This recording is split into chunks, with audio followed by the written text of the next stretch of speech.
President Obama spoke last night, at his first press conference at least since April, his first since revelations about the National Security Agency's meticulous collecting of phone and internet records was leaked by Edward Snowden. Katy Watson in Washington told me what he said. Since Edward Snowden revealed this huge scope of the US surveillance programmes, the Obama administration has really had to spend a lot of time trying to justify its methods. But it's not stopped the growing debate in Congress over whether Americans' privacy is being compromised in the name of national security. So with all of these questions still not going away, several reforms were announced to try and bring back the confidence of the American people that that's something that President Obama was really keen to emphasise. It's not enough to have his own confidence, but that of the American people too. And the actor, I mean, he was famous pretty much for one role, wasn't he? Although he was an actor who'd done other roles, it was as Tony Soprano, that's what made him. That's right. He became a real superstar with the role of Tony Soprano, this mob boss who juggled a criminal life with his home life. Like his character, he was from New Jersey and of Italian descent. His father was in construction. His mother was a school dinner lady. But he had a long slog to the top. He graduated in communications, moved to New York, spent several years as a bartender, nightclub manager, whilst being a jobbing actor as well.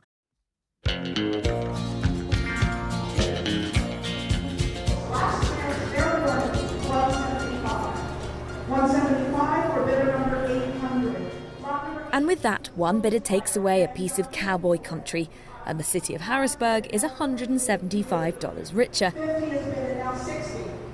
The collection's down to former Mayor Stephen Reed, who invested millions in Wild West memorabilia in the hope of creating a museum. Only the recession meant it never got off the ground, so some 8,000 items were just put away in a warehouse in the city's suburbs. I took a trip there to get an idea of the scale of the collection. The first piece you're faced with when you walk into this huge warehouse is a massive stuffed buffalo. Then you come through into this main room. It's about 2 stories high, and as you walk around, it looks like a piled up, dusty museum. And there are some big pieces here. Lot number 3005, for example, Wyatt Earp's gun. I'm in Union City, about 30 minutes outside of New York City, and this is an example of the new America. More than 80% of people here are Hispanic. Walk down the street and you'll find Colombian bakeries, Uruguayan coffee shops, Puerto Rican cafes, and everybody here is pretty much speaking Spanish. This is little Latin America. And of course, central to any Latino community has been Catholic churches. You see them dotted along Bergen Line Avenue, Union City's main street. But just off Bergen Line Avenue stands an impressive and rather imposing building. Its Roman pillars towering over the low-rise shops and houses.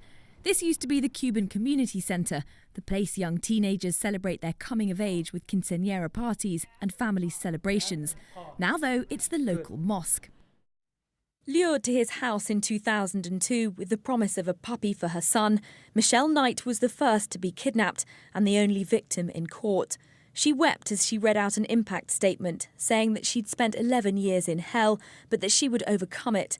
He would face hell for eternity. But Ariel Castro appeared defiant and almost blameless. He told the court that he was no monster. He was sick and addicted to sex. But perhaps most shocking, he said that the sex that went on inside the house was almost all consensual, a statement that contradicts his guilty pleas. Ariel Castro was given a life sentence, no possibility of parole, and 1,000 years on top of that. It's the beginning of a life behind bars for him, but for the women whom he imprisoned, they're now free to move on. The computer mouse may be commonplace today, but when Doug Engelbart first introduced his invention more than 40 years ago, it was way ahead of its time. He started his career at NASA's predecessor, but moved on to work in academic research, where he was told that if he kept talking about his wild ideas, he'd be an assistant professor forever. In 1968, he first demonstrated his device at what was described as the mother of all demos. Not only was it the mouse's public debut, but Doug Engelbart demonstrated how it all worked in the world's first video conference. The name his invention was ultimately given seemed less important somehow, as Mr. Engelbart recalled in 2004. Somebody noticed it sitting there, I think, with a little ear and a tail coming out the side, and called it a mouse. Nobody can remember among all the people who were involved in that who first started calling it a mouse. that name just stuck. Despite billions being sold around the world, the computer mouse didn't make Doug Engelbart rich. His invention was patented in 1970, running out 17 years later, long before the mouse became popular. Let's get the news from the Gulf now. Al-Qaeda in Yemen has said it was responsible for the killing of the American school teacher Joel Shrum. Well, joining me now with more on that story and the rest of the news from the region is Up All Night's Katy Watson in Dubai. Katy, just remind us of the killing of Joel Shrum.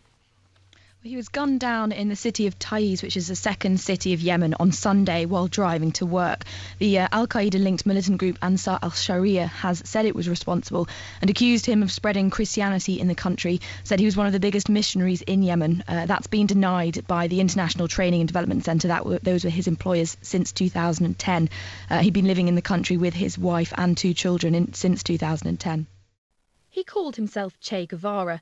The black beret, the beard and his proud swagger certainly gave him that revolutionary air. But this is no Cuba, and after listening to the Libyan revolutionary talk about his hopes for the future, I realised he wasn't much of a Marxist either. I love the oil companies, he said with a lingering smile. Before the fighting started, Che, or let's just call him by his real name Ali, shall we, was an economics student from Benghazi. He then took to patrolling Tripoli's Martyrs Square in scruffy army fatigues. He wants to protect Libya, he said, to achieve freedom and real change for the country. But when asked what he's protecting the country from now Gaddafi's gone, he smiled. Good question, he replied, and burst into laughter. Hardly reassuring from someone toting an automatic rifle.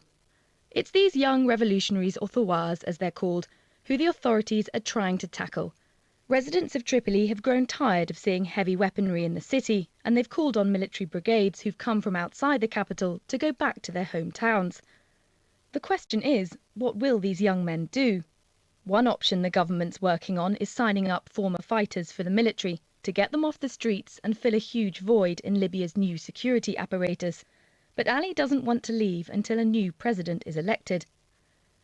A short drive away in Zawiya, I met another young fighter who had an attitude a world away from Ali's.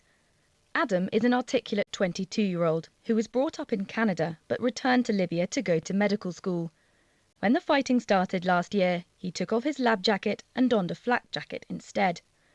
Zawiya was a scene of brutal fighting, and he wanted to defend the city. The signs of fighting were all too clear inside the hospital where we met Adam.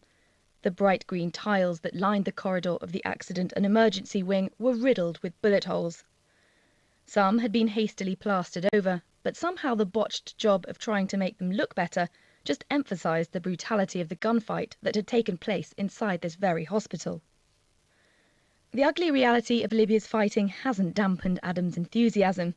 Once the pleasantries were over and he'd introduced us to a few of his friends who'd come along for the ride, he went straight for a big sack behind the driver's seat of his pickup truck. Inside was a Kalashnikov. He took it out proudly. "I'll bring this onto the ward so I can talk about it in the interview," he said. Nervous laughter ensued. He shrugged off our concerns. A gun in a hospital seemed ludicrous to me. Surely someone who'd been brought up in orderly Canada would have to agree. I clearly had no idea how natural guns had become to people here.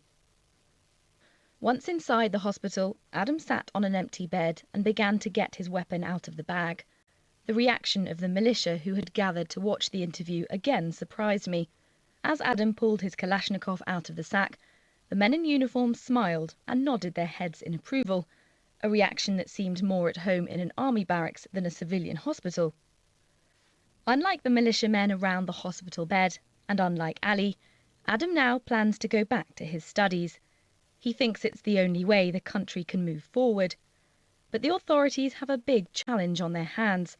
There are lots of young people in Libya, but around a quarter of them don't have jobs. The fighting gave them something to feel proud of last year. For people who didn't have much of a role to play in society under Gaddafi, their lives have changed. While for Adam, his gun is now just a trophy. For others, it's a source of power. With their weapons, Libya's young people won a revolution. Some don't want them taken away just yet.